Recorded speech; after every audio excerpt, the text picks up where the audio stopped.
فرض ہے لڑکیوں کا چوڑی پہننا کیسا ہے، فرض یا مستحب؟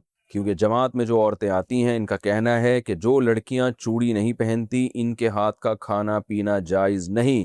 احمد صاحب ممبئی سے، دیکھو لڑکیوں کا چوڑیاں پہننا افضل ہے، بہتر ہے، کیونکہ شریعت یہ چاہتی ہے کہ عورت عورت بن کے رہے، مرد مرد بن کے رہے۔ تبھی نبی صلی اللہ علیہ وسلم نے مردوں کو عورتوں کی مشابہت سے، عورتوں کو مردوں کی مشابہت سے منع کیا۔ اور ایک خاتون کا ہاتھ آپ صلی اللہ علیہ وسلم نے دیکھا جس پہ مہندی نہیں تھی، تو ان کو تنبیہ کیا آپ صلی اللہ علیہ وسلم نے۔ تو اس لیے علماء کہتے ہیں کہ عورت کے لیے عورت بن کے رہنا ہی بہتر ہے، تو اس لیے چوڑیاں افضل ہے، بہتر ہے، لیکن فرض واجب بہرحال نہیں ہے، اور کوئی نہ پہنے تو کوئی واجب نہیں ہے۔ اور اس کے ہاتھ کا یہ کھانا نہ کھانا یہ بھی غلط ہے، کھانا بھی کھا سکتے ہیں، اس کے ہاتھ کا کوئی حرج نہیں ہے۔ خاندان میں نظروں کی حفاظت کا کیا حکم ہے؟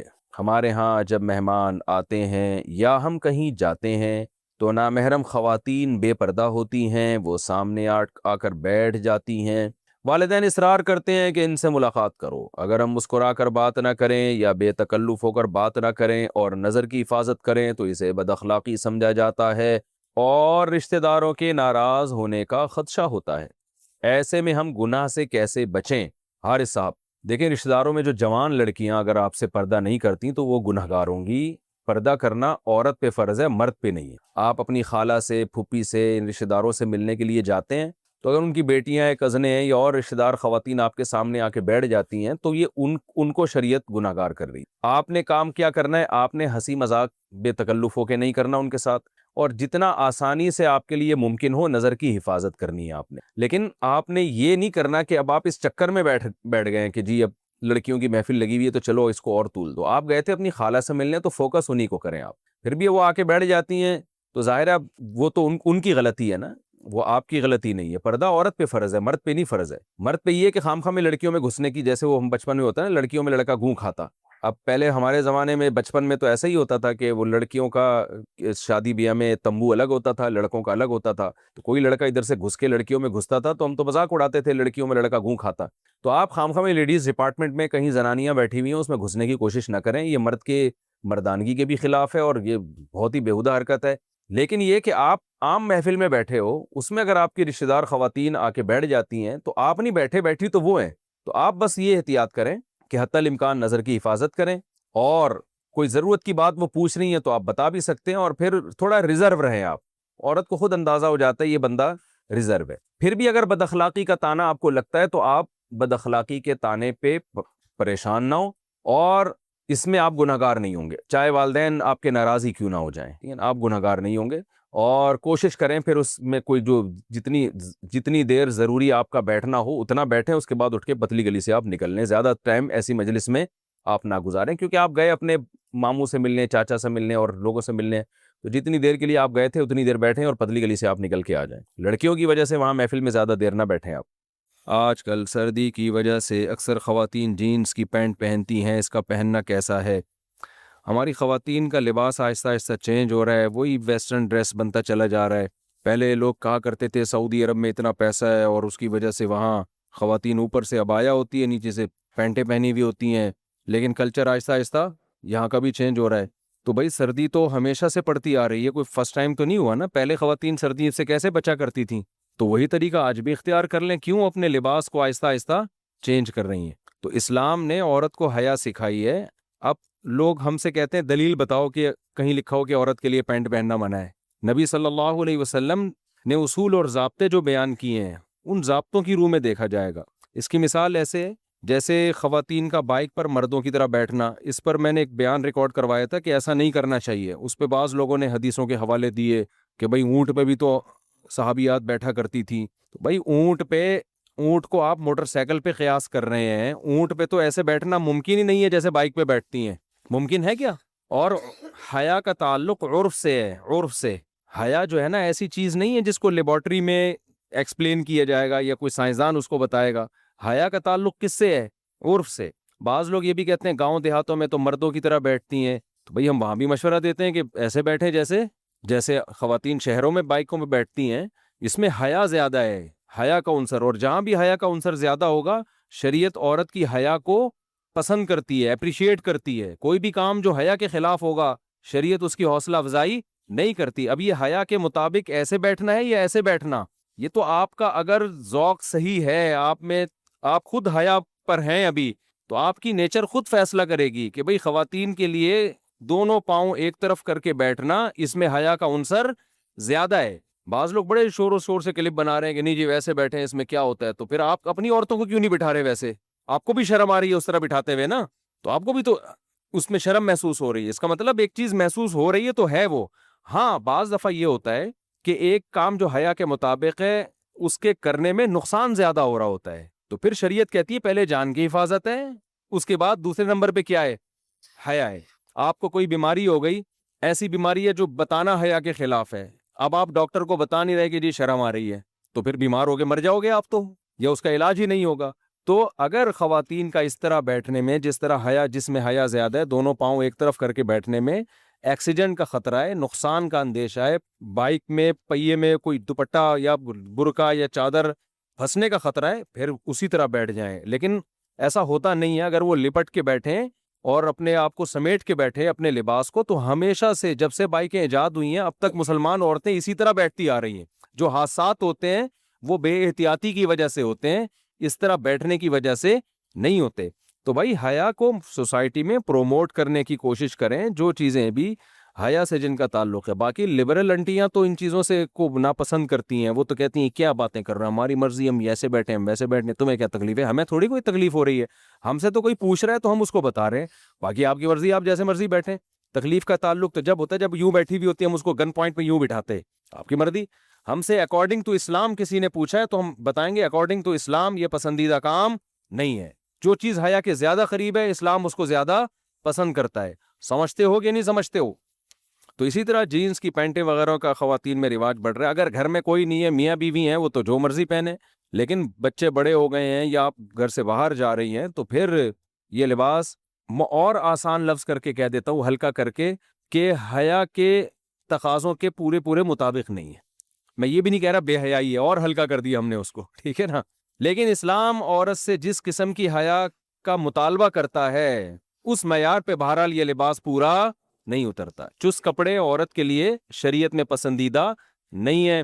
رسول اللہ صلی اللہ علیہ وسلم نے فرمایا کہ صنفانی لم ارہما, دو میری امت میں گروہ ایسے ہیں جن کو میں نے نہیں دیکھا, لا یجدن ریح الجنہ وَإِنَّ رِيحَهَا لَيُوجَدُ مِن مَّسِيرَةِ كَذَا وَكَذَا, وہ جنت کی خوشبو بھی نہیں پائیں گے وہ دو فریق. ایک تو ظالم حکمران, اور دوسرا آپ نے فرمایا کاسیاتن عاریاتن, وہ عورتیں جو لباس پہنی ہوئی ہوں گی اس کے باوجود اللہ کے ہاں برہنہ شمار ہوں گی, بے لباس شمار ہوں گی. کیوں بھائی؟ لباس جب پہنی ہوئی ہے تو بے لباس کیوں بھائی؟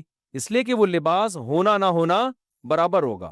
تو علماء نے دو شرطیں بیان کی ہیں کہ دو چیزیں اگر لباس میں ہیں تو وہ ایسا ہی ہے جیسے بے لباس. ایک چست اتنا ہو کہ جسم کے اعضاء کا ابھار پورا واضح نظر آتا ہو, اتنا ٹائٹ, اور ایک اتنا باریک ہو کہ اسکن نظر آتی ہو, کھال نظر آتی ہو. تو یہ جو ٹائٹس پہن رہی ہیں لڑکیاں, خواتین پہن رہی ہیں, اس سے تو پورے جسم کا, اس کو تو فیشن بنا دیا جی. تو عورت کا لباس ڈھیلا ڈھالا ہونا چاہیے. تو اب آخرت پر اگر ایمان ہے تو بات سمجھ میں آئے گی. آخرت کو آپ نہیں مانتے تو بھائی آپ جیسا مرضی, جب آپ کا عقیدہ ہی نہیں ہے کہ آخرت میں ہمیں جواب دینا ہے اپنے لباس کے بارے میں, تو جو مرضی پہن لو پھر آپ. یہ تو ان لوگوں کے لیے باتیں ہیں جو اللہ اس کے رسول پر ایمان رکھتے ہیں, آخرت پر ایمان رکھتے ہیں. ہمیں اپنے اعمال کا حساب دینا ہے تو ہمیں لباس میں ان پابندیوں کو اختیار کرنا پڑے گا جو پابندیاں اللہ اس کے رسول نے لگائی ہیں. اب دیکھو مرد کے لیے ہمیں گرمی لگ رہی ہوتی ہے, بعض دفعہ انسان کو قمیض پہننے میں بھی گرمی لگ رہی ہوتی ہے, لیکن اللہ نے پابندی لگا دی, مرد بھائی ناف سے لے کے گھٹنے تک اس جگہ کو چھپانا پڑے گا آپ کو. یہ اللہ میاں نے پابندی لگائی نا. گورے تو نیکر پہن کے گھوم رہے ہوتے ہیں, بڑے لوگوں میں بھی دیکھا ہے جو بڑا ذرا ماڈرن قسم کے ہوتے ہیں, چڈی وٹی میں بھی گھوم رہے ہوتے ہیں, کہہ رہے ہیں گرمی لگ رہی ہے, کیا ہے یہ ٹینشن مینشن. ہم کہتے ہیں بھائی ٹھیک ہے, آپ کو آخرت میں جواب نہیں دینا, ہم نے جواب دینا ہے. تو ہمیں اللہ نے پابندی لگائی ہے کہ جتنی بھی گرمی لگے ناف سے لے کے آپ گھٹنے تک کا ایریا آپ کو چھپانا ضروری ہے. تو اسی طرح عورت پہ بھی اللہ نے پابندیاں لگائی ہیں لباس کے بارے میں, تو عورت کو بھی ان پابندیوں کو فالو کرنا پڑے گا. سمجھتے ہو کہ نہیں سمجھتے ہو؟ اور دوسری بات یہ کہ دیکھو ابھی میں گیا ہوں وہاں یورپ میں, کتنی شدید سردی تھی, وہاں تو مائنس میں ٹیمپریچر ہے, تو لوگ کہہ رہے ہیں وہاں پینٹ شرٹ کے بغیر گزارا نہیں ہے, تو ہم تو شلوار قمیض میں گھومے وہاں پہ, ہمارا تو گزارا ہو رہا تھا. مردوں کے لیے پینٹ شرٹ پہننا حرام نہیں ہے, مردوں کے لباسوں کے الگ احکام ہے, عورت کے لیے الگ احکام ہے, لیکن میں بتا رہا ہوں کہ سردی کی وجہ سے پینٹ شرٹ اس کا کوئی کانسیپٹ بھی, آپ وہ پہن لیں, انر پہن لیں آپ, اور اندر آپ وہ پہن لیں ہائی نیک پہن لیں، بہت ہوتی اور جیکٹ پہن لیں آپ تو اندر پہن لیں. تو خواتین بھی اگر کوئی سردی زیادہ لگ رہی ہے اوپر شلوار پہن لیں، اندر کوئی انر پہن لیں. وہ سمجھ میں آ رہی ہے بات؟ اس کے لیے پینٹ ہی پہننا کیوں ضروری ہے؟ اور اگر پینٹ پہننی بھی ہے کسی خاتون نے تو پھر اوپر کی جو لباس ہے نا وہ ڈھیلا ڈھالا ہو، وہ نیچے تک آئے، شرٹ نہ ہو پھر اوپر. جیسے بعض دفعہ انسان انر پہن لیتا ہے یا کوئی ٹائٹ پہن لیا، اس کے اوپر پھر کرتا، خاتون جو ہے نا وہ پھر کرتا ایسا پہنی ہوئی ہوں کہ وہ کرتا کور کر رہا ہو اس کو، پھر گنجائش ہے اس میں. سمجھ میں آ رہی ہے بات؟ تو پینٹ پہننے کے بعد پھر شرٹ نہ ہو، بلکہ اس کے بعد کیا ہو، کوئی ایسا کرتا ہو جو نیچے تک آ رہا ہو، تاکہ وہ جو جسم کے جو ہے وہ چھپ جائے. مقصد تو چھپانا ہے نا. اللہ اکبر. آگے ہے بھئی مزار بنانا کیسا ہے؟ مطلب کچھ صحابہ کرام کے بھی غالباً مزار ہیں، جو مزار بناتے ہیں ان کے بارے میں کیا رائے ہے؟ مزار بنانا حرام ہے. صحابہ کرام کے جو مزار بنے ہوئے ہیں تو جس نے بنائے غلط کیا. نبی صلی اللہ علیہ وسلم نے صحیح مسلم کی حدیث ہے، حضرت علی کو حکم دیا کہ جو قبر ایک بالش سے اونچی نظر آئے، پکی نظر آئے، اسے گرا دو. تو اسلام میں پکی قبر بنانا بھی جائز نہیں ہے اور ایک بالش سے اونچی بنانا بھی جائز نہیں ہے. اگر کسی صحابی کا بنا ہے تو جس نے بنایا وہ اس نے بھی غلط کیا. سمجھتے ہو گی نہیں سمجھتے؟ ایک وہ شخص جس کو علم ہو اور عمل نہ کرتا ہو، اور ایک وہ شخص جس کو علم ہی نہ ہو تو عمل بھی نہیں کرتا، دونوں برابر ہیں؟ نہیں بھائی، دونوں برابر نہیں ہیں. علم کے بعد بھی عمل نہ کرنا زیادہ بڑا گناہ ہے، لیکن گھنا بن کے علم ہی نہ حاصل کرنا تاکہ عمل نہ کرنا پڑے، یہ نیت سے اگر کوئی علم سے بس رکتا ہے تو پھر وہ زیادہ بڑا گناہ گار ہے. ایک تو بیچارے کو معلومات کے ذرائع نہیں تھے، علم ہی نہ ہوا، اس لیے ناسمجھی میں برائی کرتا رہا. ایک ہے جان بوجھ کر علم حاصل کرنے کی کوشش کرتا ہی نہیں ہے، تو یہ وہ زیادہ بڑا گناہ گار ہے. کیا آن لائن قرآن پڑھانا اور اس کی اجرت لینا جائز ہے؟ جی ہاں، قرآن ٹیچنگ کی اجرت لے سکتے ہیں. بعض لوگ اس کو بھی ناجائز کہتے ہیں. اصل میں جب انسان کو خود کسی چیز کی ضرورت ہوتی ہے نا تو بڑے ہیلے نکال رہا ہوتا ہے، لیکن جب مذہب کو ضرورت ہوتی ہے تو فتوے لگا رہا ہوتا ہے کہ یہ مولویوں نے ٹیچنگ کر کے قرآن کی اجرت کو حلال کر دیا، یوں کر دیا. امام کی تنخواہ لینا جائز ہے. جن لوگوں نے کہا نا امام کی تنخواہ لینا جائز نہیں ہے، وہ 4 امام بھی ایسے نہیں پیدا کر سکے جو بغیر تنخواہ کے نماز پڑھا رہے. اس سے نمازیں ضائع ہونا شروع ہو گئی. تو 7ویں صدی ہجری میں یہ علماء نے فتویٰ دیا تھا کہ بھئی اب لوگوں میں دین کا وہ جذبہ نہیں رہا ہے. اب اگر امام پراپر سیلری لے کے نہیں پڑھائے گا نا تو کوئی ذمہ داری پوری نہیں کرے گا، اور آہستہ آہستہ مسجدیں بند ہونا، امامت ختم ہونا شروع ہو جائے گی. تو ان کو مذہب کی فکر تھی علماء کو کہ دین کو بچانا ہے. تو امام شافعی کی رائے تھی چونکہ امام کے لیے تنخواہ لینا جائز ہے. امام ابو حنیفہ کے نزدیک نہ تعلیم قرآن کی اجرت لینا جائز ہے، نہ امام کے لیے تنخواہ لینا جائز ہے. لیکن فقہ حنفی میں بھی فتویٰ پھر امام شافعی کے قول پہ دیا گیا کہ بھئی اسلام کو بچانے کے لیے امام شافعی کے قول کا سہارا لینا پڑے گا ورنہ اسلام ہی ختم ہو جائے گا. تو امام حنیفہ کا قول جس دور میں تھا اس دور میں لوگ میں دین کا جذبہ بہت زیادہ تھا.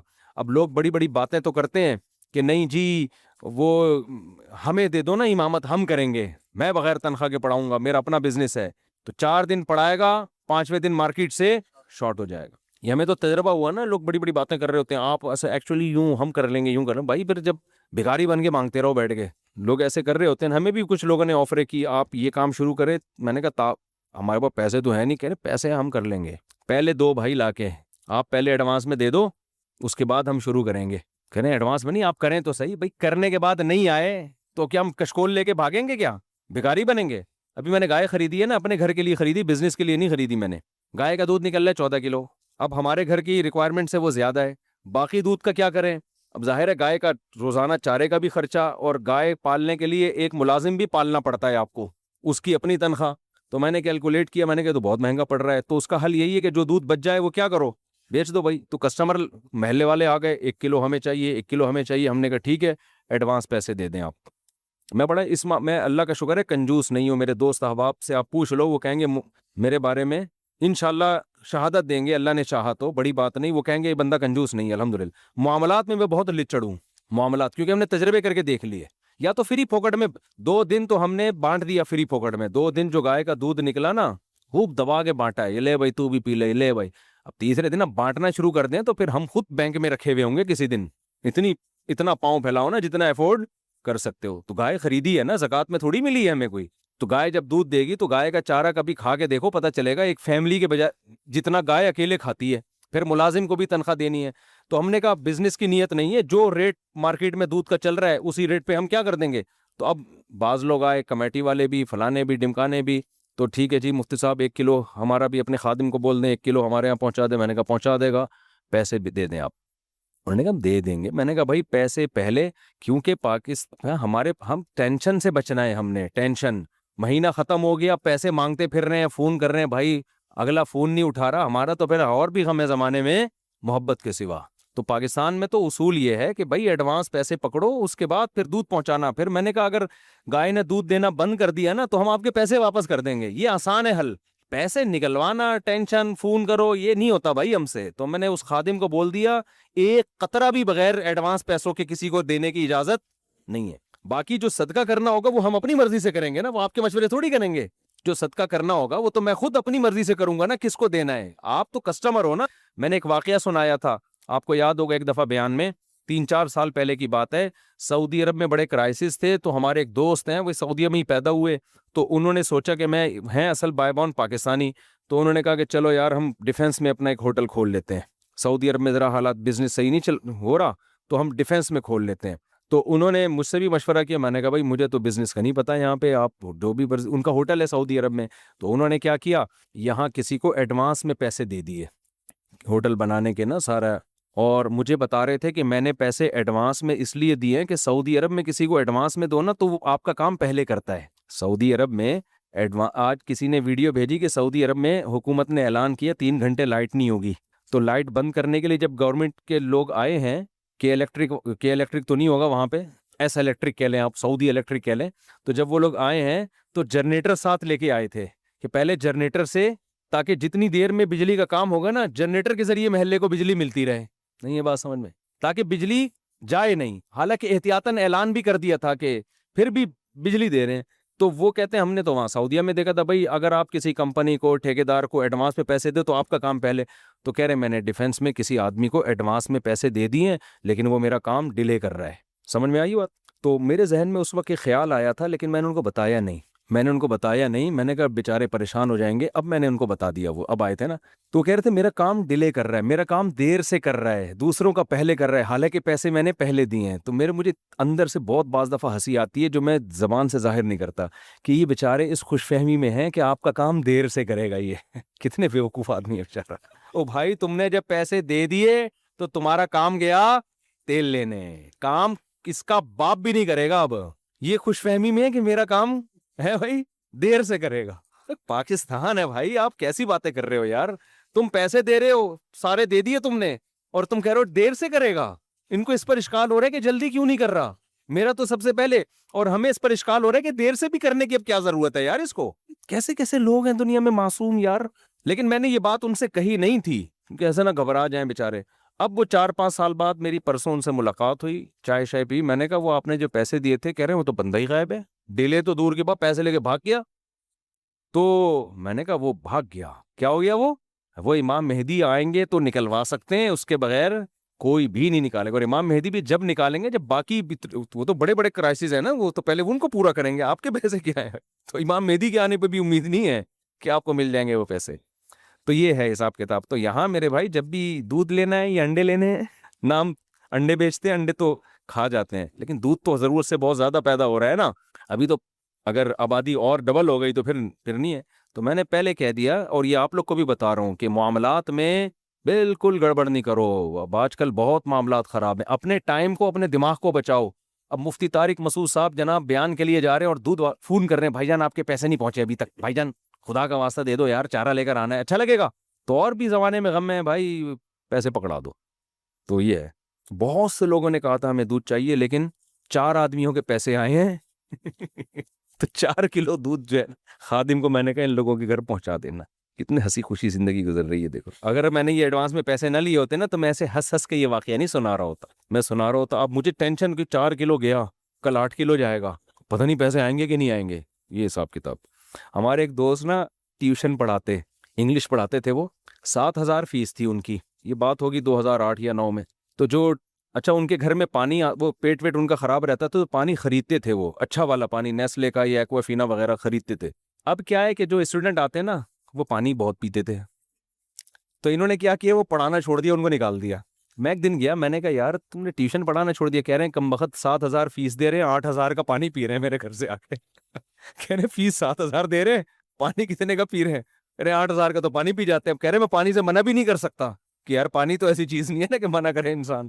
تو معاملات میں نا انسان بہت اسٹریس میں جاتا ہے, ڈپریشن میں جاتا ہے, اور معاملات میں نہ دوسرے کا کھاؤ اور نہ اپنے آپ کو ایسا بناؤ کہ دوسرا آپ کو چونا لگا کے چلا جائے, دوسرا آپ کے کھائے. دونوں طرف سے ریلیکس رہو, کسی کے کھاؤ بھی نہیں. گھر والوں کے ساتھ جو شادی شدہ لوگ ہیں نا, وہ اپنا معاملہ اپنی بیوی کے ساتھ ایسا رکھیں, بیگم یہ تمہارے بیسک خرچے ہیں, یہ میرے ذمے ہیں, یہ میں نے پورے کرنے ہیں چاہے کچھ بھی ہو. تو دوسرے کا کھا نہیں رہا نا, اپنی ذمہ داری پوری کر رہا ہے. اور بیگم کو کہاں سے کتنا ملا, کیا ملا, ابا سے کتنا ملا, بھائی نے کتنا دیا, اس کی جیب پہ نظر, بولو مت. یہ خاندانی ہونے کی علامت. یہ تمہارا ہیڈ ایک ہے, تم میں کہاں سے ملا. ہوتا یہ ہے کہ عورت بھی یہ چھپا رہی ہوتی ہے اپنے احساسے, اپنے میاں سے. اس کو پتا ہے مانگ لے گا, یہ مانگ لے گا, یہ خرچہ کم کر دے گا. جب اس کو پتا چلے گا نا کہ اچھا تمہیں تو چمونی آپا بھی اس دن اتنے پیسے دے کے گئی تھیں اور تمہیں تو فلانی بھی دے کے گئی تھی, تو اس کا مطلب پھر یہ گوشت تو اب اپنے پر خرچے پہ خریدو نا. یہ بھی لچڑ ہونے کی علامت. خاندانی بننا چاہتے ہو, بیگم تمہارے پاس کروڑوں ہیں, اربوں ہیں, کہاں سے کیا آ رہا ہے, یہ تمہارا ہیڈ ایک ہے. ہم اپنی ذمہ داری کیا کریں گے, پوری. پھر بیگم خاندانی ہوگی تو وہ خود آپ کا خیال کرے گی, وہ خود آپ کو گفٹ دے گی. بھائی مجھے اتنے پیسے مل رہے ہیں تو میں کبھی بھائی کو گفٹ دیتی ہوں, بہن کو, تو آج یہ گفٹ, یہ گھڑی سونے کی کس کے لیے, یہ آپ کے لیے. پھر اچھا بھی لگتا ہے, محبت بھی. جہاں دوسرے کی جیب پہ نظر اور اپنی ذمہ داری میں ڈنڈی, وہاں رشتے بھی خراب ہوتے ہیں اور ٹینشنیں بھی پیدا. اور آپ کو ایک بات بتاؤں میں کہ انسان جتنے بھی ڈپریشن میں ہے نا, جب ان کی گوروں نے ہسٹری جمع کی نا, تو ایک ڈپریشن تو ہوتی ہے پیسوں کی کمی کی وجہ سے, لیکن زیادہ تر جو ڈپریشن لوگوں میں ہوئی ہے نا, تعلقات خراب ہونے کی وجہ سے. پیسوں کی کمی برداشت ہو جاتی ہے, لیکن جو ریلیشن خراب ہوتے ہیں نا, دیکھو انسان کو اللہ نے اکیلا نہیں رکھا ہے کہ اکیلا رہے. وہ کچھ جانور ایسے ہوتے ہیں نا, گروپ کی شکل میں رہتے ہیں. چیونٹیاں اکیلی اکیلی رہتی ہیں, یہ لائن بنا کے اور پورے گروپ کی شکل میں. کچھ جانور ایسے جو اکیلے, ان کو کوئی نہیں اس سے کہ دوسرا ان کے ساتھ ہے یا نہیں ہے, اکیلے زندگی گزرتی ہے ان کی. بعض جانور ایسے پورے گروپ کی شکل میں رہتے ہیں. آپ ان کو گروپ سے الگ کرو گے, مر جائیں گے. وہ مکوڑے گروپ کی شکل میں, تبھی مکوڑے خوراک کے لیے نکلتے ہیں نا. ایک لال بیگ ان کو الٹا نظر آ جائے نا, کاکروچ, تو ایسا نہیں ہوتا وہ اکیلا ہی گھسیٹ رہے اس کو, یا وہیں گھنا بن کے کھا رہا ہے کہ ابھی موقع ملا بیٹا پیل لے اس کو. فوراً اپنے ساتھیوں کو فون کرے گا وہ. آپ تجربہ کر کے دیکھو, کسی لال بیگ کو الٹو, اور لال بیگ کے لیے کوئی گناہ ہوا ہوتا ہے نا, اللہ اس کو الٹ دیتے ہیں. یہ اتنی بڑی سزا ہے. قیامت آ جاتی ہے, کم بخت سیدھا نہیں ہو پاتا وہ.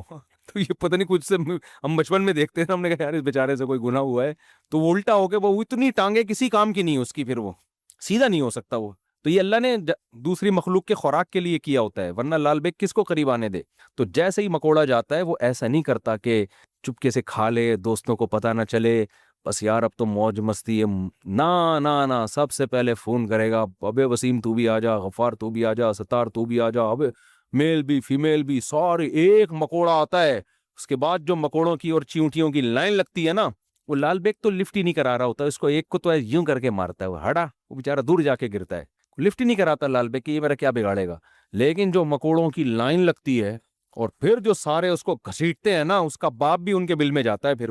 پھر مل کے اس سے ناشتہ کرتے ہیں, دوپہر باربیکیو کا رات کو انتظام ہوتا ہے ان کے یہاں.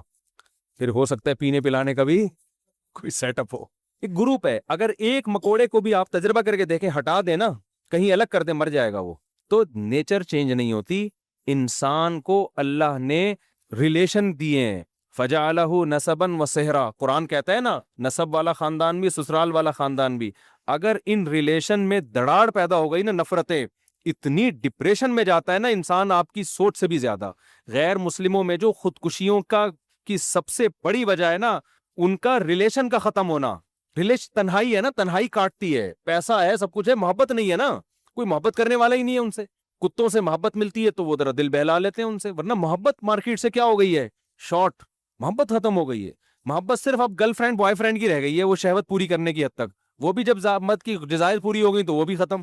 تو بھائی اوپر کا تعلق ہوتا ہے.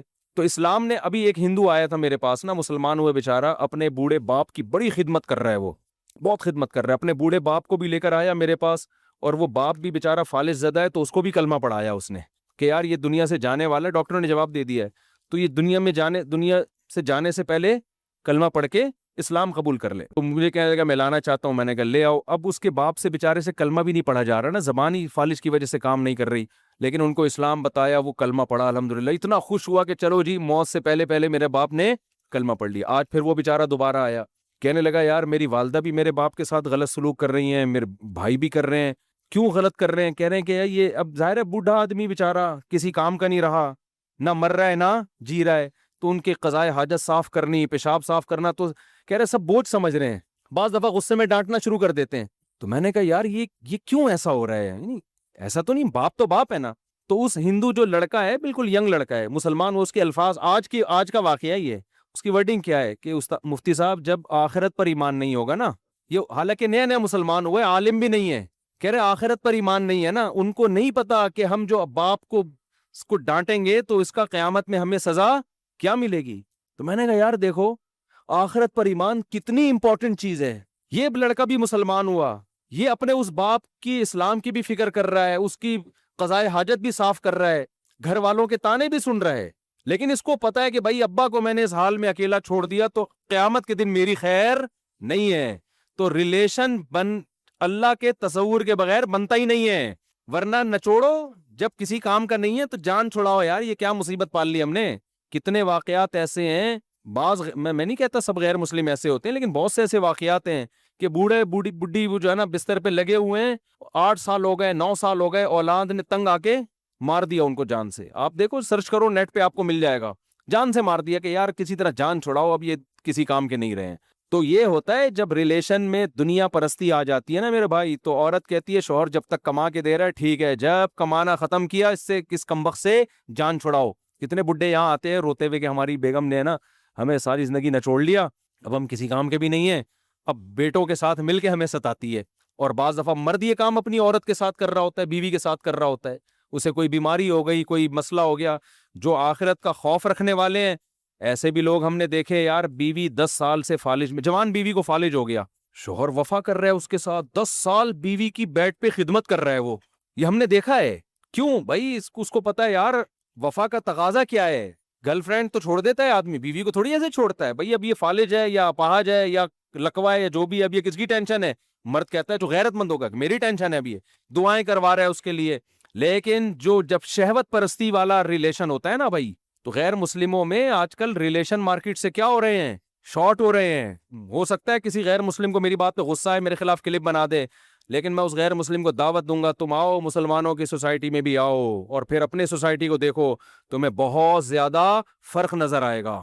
میں نہیں کہہ رہے سارے مسلمان اچھے ہوتے ہیں, سارے غیر مسلم خراب ہوتے ہیں, بات میجورٹی کو دیکھا جاتا ہے. تو آخرت کا خوف ہے, ہمیں پتا ہے بھائی ہم اپنے باپ کو گھر سے نہیں نکال سکتے, ہم اس کو جھڑک بھی نہیں سکتے. اب بوڑھے آدمی ہے, وہ ظاہر ہے فالج ہے, وہ اس نے بستر پہ ہی قضائے حاجت کر دی, بستر پہ یہ کر دیا, تو بیوی کو غصہ آ رہا ہے, نہیں ڈانٹ سکتے بھائی, وہ تو پیشنٹ ہے, اس کا تو آپ نے کیئر کرنی ہے.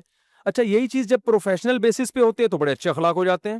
یعنی ہسپتال میں نرس کا رویہ بڑا اچھا ہوگا, کیونکہ وہ اس کو بھائی تنخواہ اس بات کی ملتی ہے, تو لوگ اس سے بڑے متاثر ہوتے ہیں کہ ان کی نرسیں اتنی تمیز سے. بھائی وہ تو اس کا جو وہ تو پروفیشن ہے نا, وہ تو اس کا پیشہ ہے, تو پیشے میں تو سبھی اچھے ہو جاتے ہیں. بغیر پیشے کے صرف اللہ دیکھ رہا ہے, کوئی جج کرنے والا نہیں ہے. پھر آپ اچھا سلوک کرو. اس کو جیسے حدیث میں آتا ہے کہ دائیں ہاتھ سے صدقہ کیا, بائیں کو پتہ بھی نہیں چلا, یہ صرف اللہ کے خوف سے ہی ہوگا اور اللہ ہی کو خوش کرنے کے لیے ہوگا. تو ریلیشن اللہ کے تصور کے بغیر, اسلام کے بغیر ریلیشن صحیح معنوں میں وجود میں آنا بڑا مشکل ہے میرے بھائی. مسلمان ٹھیک ہے 4 شادیاں کی باتیں بھی کرتے بھی ہیں, لیکن جو صحیح مذہب کو فالو کرے گا نا, وہ گرل فرینڈ نہیں بنائے گا, پھر وہ بھی اس کی بیوی کو پتا ہوگا کہ یہ بیویاں ہی ہیں, اس کے علاوہ کوئی نہیں ہے. اور جو مذہب کو فالو نہیں کرتے, کتنے آپ دیکھیں حالات جا کے لبرل لوگوں کے یہاں خراب ہو گئے ہیں. شوہر کو بیوی پہ اعتماد نہیں ہے, عورت کو شوہر پہ اعتماد نہیں. تو ایسے اچھی بات کی ہے کہ یورپ میں جو مسائل ہیں نا وہ اتنے ڈینجرس ہیں کہ میں اور آپ اس کا تصور بھی نہیں. ہمارے ہاں مسائل کیا آتے ہیں, ساس بہو کی لڑائیاں ہو رہی ہیں, مفتی صاحب میں پریشان ہوں, میری اماں میری بیوی پہ ظلم کر رہی ہے, میری بیوی میری اماں کی نہیں مانتی, یہ فلانا, میری بیوی میری خدمت نہیں کرتی, بیوی کہہ رہی ہے مجھے صحیح طرح خرچہ نہیں دیتا. یہ پھڈے چل رہے ہیں. وہاں کے پھڈے یہ نہیں ہے میرے بھائی, یہ غریب لوگوں کے, نیچ گھٹیا قسم کے, ہم جیسی پست قوموں کے. وہاں یہ ہوتا ہے کہ پتہ نہیں رات کہاں تھی, سمجھ رہے, اور عورت کو یہ ہوتا ہے پتہ نہیں کہاں رنگ رلیاں منا رہا ہے بھائی, 3 دن سے گھر نہیں آیا, اللہ خیر کرے. سمجھ میں آ رہی ہے بات؟ ریلیشن گئے لے نہیں آیا. تو اور اب یہ بھی ہمارے یہاں بھی یہی آتا جا رہا ہے آہستہ آہستہ. اتنے کیسز تو اب آنا شروع ہو گئے ہیں, اتنے کیسز کہ اب چھوڑو, برائی کا تذکرہ بھی برائی ہوتی ہے, اس سے برائی پھیلتی ہے. تو ریلیشن جو ہے نا, ریلیشن, اس کو سب سے زیادہ فوکس کیا کرو میرے بھائی. اور یہ مذہب کے بغیر ممکن نہیں ہے. اللہ کا خوف جب تک نہیں ہوگا رشتے نہیں نبھاتا, اور پھر محبتیں بھی نہیں ملتی انسان کو. اگر آپ 1 نمبر چلو گے نا دنیا میں, اس کا بڑا فائدہ پتہ ہے کیا ہوگا؟ آپ کو دوست 1 نمبر ملیں گے. نیک بننے کا سب سے بڑا فائدہ پتہ ہے کیا ہوتا ہے؟ انسان کو دوست کیسے ملتے ہیں؟ نیک. دیکھو ہم نہیں دعویٰ کرتے, میں کبھی بھی دعویٰ نہیں کرتا کہ میں نیک ہوں, نہ میں یہ کہتا ہوں کہ میں برا ہوں. ایک دن میں نے بڑی تواضع کی, میں نے کہا میں کب کہتا ہوں میں نیک آدمی ہوں, میں کب کہتا ہوں میں بہت اچھا ہوں. ایک آدمی اتنا بدگمان ہوا, کہہ رہے یار جب آپ اچھے ہی نہیں ہیں تو پھر کیوں بیان کرنے بیٹھ گئے یہاں پہ یار, ہم تو آپ کو اچھا سمجھ کے سن رہے تھے. تو میں نے کہا بھائی میں نے یہ کہا ہے کہ میں نیک نہیں ہوں, میں نے یہ تو نہیں کہا کہ میں برا ہوں. میں نے کہا میں نے کبھی دعویٰ نہیں کیا, اب میں اچھا ہوں برا ہوں اللہ جانے, آپ کو اس سے کیا کرنا ہے بھائی. دعویٰ نہیں کرتا تو دعویٰ تو کرنا بھی نہیں چاہیے نا. تو لیکن اتنی بات ہے, چونکہ ٹوٹی پھوٹی کچھ گیٹ اپ اللہ نے نیک وہ لوگوں والا دے دیا, اور 2 نمبری الحمدللہ مجھے نہیں یاد پڑتا میں نے کبھی کسی کے ساتھ کی ہو, تو اس کا بڑا فائدہ کہ ہمیں دوست کیا مل گئے, خاندانی. اب میں جو کتنے واقعات آپ کو سنا رہا ہوں نا, کہ پیسے دے کے مارکیٹ سے بندہ شارٹ, لیکن جب آپ 1 نمبر رہتے ہو تو پھر آپ کو دوست, اب ایسے دوست ہمارے پاس ہیں کہ 1 روپیہ کیا کروڑوں روپے بھی ہم ان کو دے سکتے ہیں اور حساب بھی نہیں لیتا میں. ایسے لوگ بھی ہیں, ایسے خاندانی لوگ ملے ہمیں کہ یار یہ پیسے آپ رکھو, جہاں لگانے لگاؤ, حساب بھی نہیں چاہیے ہمیں, ہمارے پاس, کیونکہ ہمیں پتہ ہے کہ بندہ کہیں نہیں جانے والا. تو جب آدمی 1 نمبر طریقے سے چلتا ہے نا, دوسرے کو آپ پر اعتماد آتا ہے, اور پھر آپ کے ارد گرد 1 نمبر لوگ اکٹھے ہونا شروع ہو جائے. اور آپ اگر چونے لگانے والا اس کے ادھر سے گھسیٹا تو پھر آپ کی قسمت میں ریلیشن بھی ایسی ہی ملتی ہے آپ کو. وہ ادھر رشتے جب کرنے جاتے ہیں, جھوٹ بول کے شادیاں کر رہے ہوتے ہیں نا, تو جھوٹ بول کے آپ شادی کر رہے ہو, آپ سے جھوٹ پہ کہانیاں چل رہی ہوتی ہیں, اور پھر ساری زندگی جھوٹ ہی بولنے پر زندگی گزر جاتی ہے. سچ بولو گے شادی دیر سے ہوگی کیا, خاندانی ہوگی, ہوگی خاندانی. اچھا میرے بھائی, عیسائی لڑکی سے شادی کا کیا حکم ہے؟ کیا عیسائی اہل کتاب ان سے شادی کے بارے میں کیا حکم ہے؟ اللہ میاں نے ہمیں یہودی اور عیسائی عورتوں سے شادی کی اجازت دی ہے. 2 شرطیں ہیں کہ یہودی ہو, عیسائی ہو. کیا مطلب؟ بائبل کو, اللہ کا کلام مانتی ہو, چرچ جاتی ہو, یعنی مذہب کو ملحد نہ ہو, ایتھیس نہ ہو. کیونکہ آج کل بہت سے عیسائی ویسے اپنے آپ کو عیسائی کہتے ہیں, لیکن جب آپ گہرائی میں جاؤ گے تو عیسائیت کو مانتے نہیں ہیں. تو اتنا ضروری ہے کہ حضرت عیسیٰ علیہ السلام کو پیغمبر مانتی ہو, اور چرچ نہ بھی جاتی ہو لیکن جانے کو اپنے مذہب کے مطابق ثواب سمجھتی ہو, بائبل کو اللہ کا کلام مانتی ہو, حضرت موسیٰ کو پیغمبر مانتی. اور یہودی میں بھی اہل کتاب میں یہی ہے کہ وہ تورات کو اللہ کا کلام مانتی ہو. سمجھتے ہو نا؟ یعنی ایتھیس نہ ہو, صرف نام کا یہودی نہ ہو, کہ لڑکی جو ہے نام کی یہودی نہ ہو.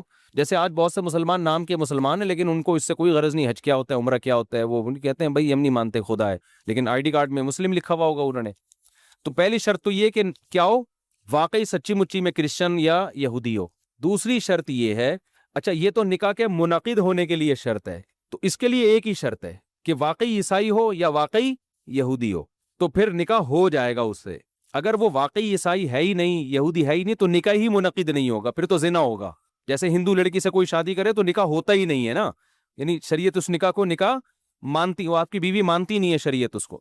لیکن یہودی یا عیسائی لڑکی سے نکاح کریں گے تو شریعت اس نکاح کو نکاح مانے گی. باقی جائز گناہ ہوگا یا نہیں ہوگا, اس کا مدار اس پر ہے کہ آپ کو اگر یہ غالب گمان ہے کہ میں نے اس سے شادی کی تو میں دین چھوڑ دوں گا بعد میں, یا میرے بچے کرسچن ہو جائیں گے, جو پیدا ہوں گے بچے وہ عیسائی مذہب کو فالو کریں گے, یہودی کو فالو کریں گے, تو پھر آپ کا نکاح ہونے کے باوجود بھی آپ کے لیے یہ نکاح شرعاً جائز نہیں ہوگا. کیوں؟ اپنے بچوں کے ایمان کی فکر سب سے پہلے. تبھی قرآن مجید میں جہاں اللہ نے یہودی یا عیسائی عورت سے شادی کی اجازت دی, وہیں اللہ نے یہ بھی بتا دیا وَمَن يَكْفُرْ بِالْإِيمَانِ فَقَدْ حَبِطَ عَمَلُهُ.